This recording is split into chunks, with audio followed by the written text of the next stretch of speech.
Kita akan belajar tema 4, subtema 3, pembelajaran yang ke-1. Mari kita belajar bersama-sama. Apakah kalian pernah membaca dongeng? Ataukah pekerjaan orang tua kalian sebagai pendongeng? Pendongeng adalah orang yang menyampaikan dongeng kepada orang lain. Teks bacaan yang dibaca oleh pendongeng sudah ditentukan unsur apa saja yang terdapat di dalam teks tersebut oleh penulisnya. Yang pertama adalah judul.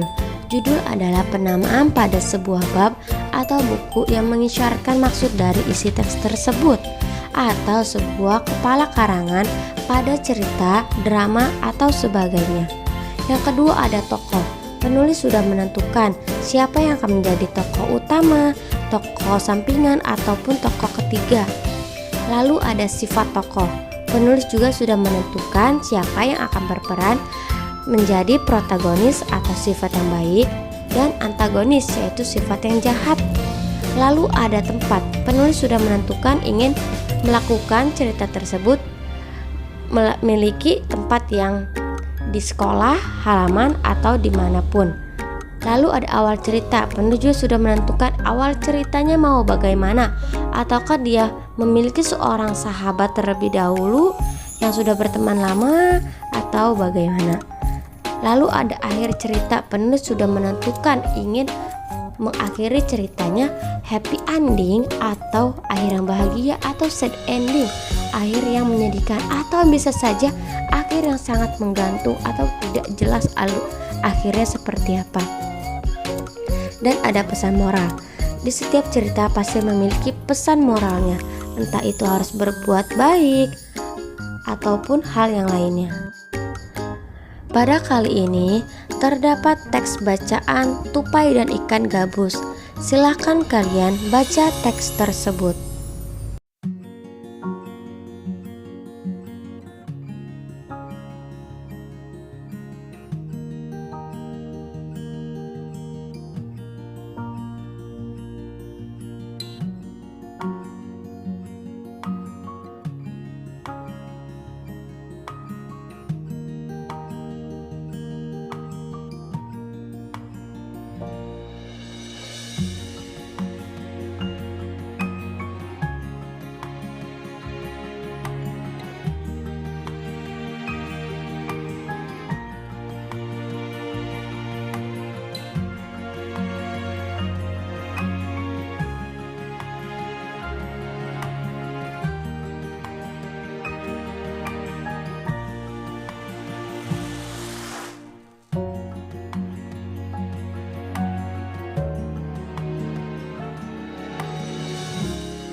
Tahukah kalian, pendongeng biasanya menggunakan wayang untuk bercerita.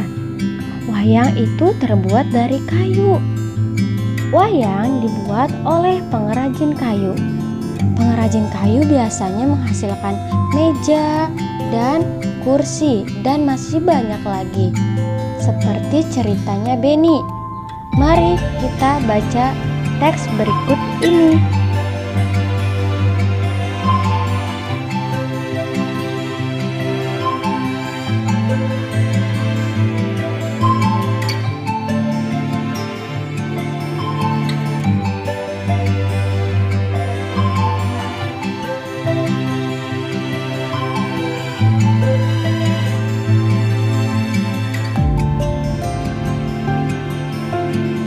Berikut adalah proses pengolahan kayu menjadi meja dan kursi.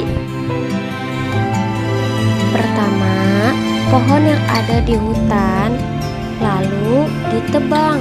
Setelah ditebang, diangkut ke kota. Setelah itu dikirim ke pengrajin kayu untuk dibuat meja, kursi, dan sebagainya. Setelah itu dikirimkan ke toko mebel untuk diperjualbelikan. Dari toko mebel, orang-orang bisa membeli keperluan seperti meja, kursi, dan sebagainya. Setiap kegiatan ekonomi yang sudah disebutkan tadi melibatkan beberapa pekerjaan sebagai berikut. Silahkan kalian baca ya.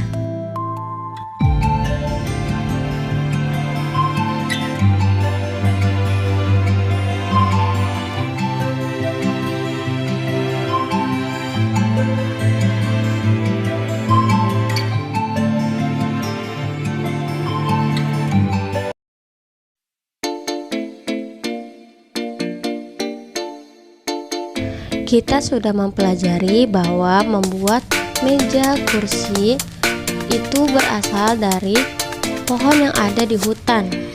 Hutan yang sering diambil pohonnya yaitu berada di hutan Kalimantan. Perhatikan penampakan hutan pada gambar tersebut. Jika berwarna hijau berarti masih ada pohonnya. Jika sudah ada berwarna putih berarti sudah gundul. Tahun 1950, pohon di Kalimantan masih banyak sekali ya. Jika sudah di 1945 sudah mulai banyak yang gundul. Beranjak ke 2000, 2005, 2010 sampai 2020. Wah, ternyata banyak sekali hutan yang sudah gundul. Tidak sebanyak pada tahun 1950 ya. Kalian diskusikan dengan teman kelompok kalian. Mengapa dari tahun ke tahun pohon di hutan semakin berkurang?